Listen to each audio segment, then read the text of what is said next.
there is one thing that everybody should keep in mind is that I think nowadays more than ever before, everyone has a chance of doing what he or she loves for a living. And why? Because we are going global, so with a simple blog, as you said, you have the chance of being in contact instantly with a few clicks with the entire world.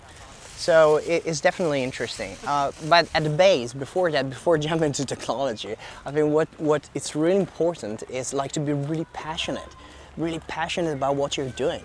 I see way too many people that are unsatisfied, you know, by their jobs, and I can't stand that. Maybe it's because I'm an entrepreneur, so I really do what I love. I love my job. That's what I'm really passionate about in my life, and I think everyone has some passion. So I think they should go for it. And if they think, well, there's not enough audience for that, well, they should just have a look on the web. What's going on? They will, you know. I say because I live the web every day, but you're instantly connected with the entire world. So you will find other people that have your same passions that could become your target audience, whether you know you do it for business or not. I mentioned it could be no profit. It's not necessarily something that has to be related to business, but you know there is the possibility of let's say find a place to express yourself, you know. So and usually if something is done with passion, you have that drive, you know, to go on that usually other people don't have, right? Because it's not going to be easy. Every time you do something, you will find roadblocks, and ultimately it's the passion and drive you have that will make you go on.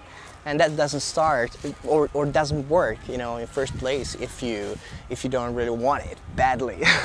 First thing you should do is start to listen a little bit what's going on, who's already out there. Let's say you want to start your own small business. You should carefully listen which are the other players, you know, on your field, and understanding which environment you will have to move, because sometimes it will happen, but you're not the first. So you definitely have to pay attention to that. And then, of course, you know, build a presence on the web. Hopefully, it has to express which is, you know, your strategic communication. So it doesn't have to be just a blog. You know, that's going to be the gate between you and the world or your target audience. So this has to be done really carefully.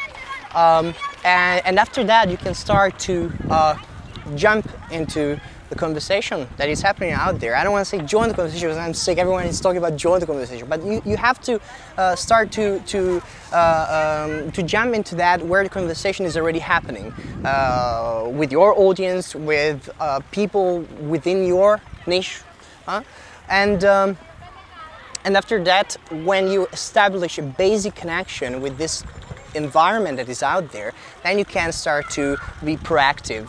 And you know, once the trust is built, then you can start to engage, you know, at a deeper level. And eventually, if it has to translate into business, you know, you're gonna take a certain way.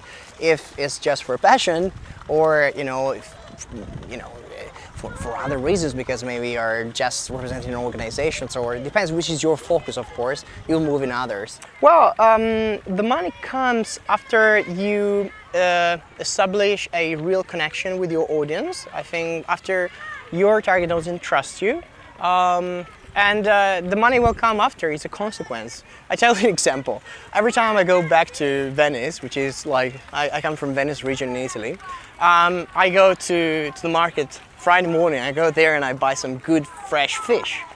And there are like tons of people that are selling fish, but I always go to this same lady.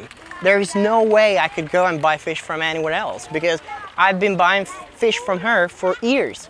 She has been at first convincing me, stopping me at first and showing me the real good fish she had and why, you know, it would have been better to buy it from her and not from others. You know, she gave me good tips to cook fish and so on. So she established a real connection, an emotional connection. So I trusted her and I became her client. So you can basically do the same online. And at that point, you know, after you have built all these, you know, there's when the money is going to come. That's going to be a consequence. Another thing is going to be, you know, the one you call in Italian, il passaparola, you know, the power of word of mouth. So happy clients will talk to other potential clients, and they will bring them to you. So it's going to be also your community that will help you to grow and make your business grow too.